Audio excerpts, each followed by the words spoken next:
মধ্যপ্রাচ্যে যুদ্ধ অবসানের লক্ষ্যে মার্কিন প্রেসিডেন্ট ডোনাল্ড ট্রাম্প ও ইরানের প্রেসিডেন্ট মাসুদ পেজেশকিয়ান একটি সমঝোতা স্মারকে সই করেছেন। ১৭ জুন দুই নেতা ইলেকট্রনিক পদ্ধতিতে এই স্মারকে সই করেন বলে জানিয়েছে বার্তা সংস্থা এপি।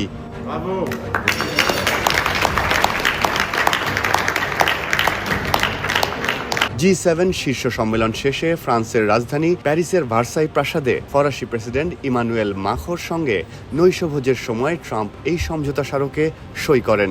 ইরানের পররাষ্ট্র মন্ত্রণালয়ের মুখপাত্র ইসমাইল বাঘাই রাষ্ট্রীয় সংবাদ সংস্থা ইরনাকে বলেন, দুই প্রেসিডেন্টের সই করার মধ্য দিয়ে ইসলামাবাদ সমঝোতা স্মারকটি চূড়ান্ত করা হয়েছে। এখন এটি বাস্তবায়নের পরীক্ষা নেওয়ার সময় এসেছে। স্মারক অনুযায়ী তেহরান তাদের সমৃদ্ধ ইউরেনিয়ামের ঘনত্ব কমিয়ে আনতে সম্মত হয়েছে। এতে হরমুজ প্রণালী খুলে দেওয়ার কথাও উল্লেখ রয়েছে। বিনিময়ে তারা বড় আকারের অর্থনৈতিক ছাড় পাবে।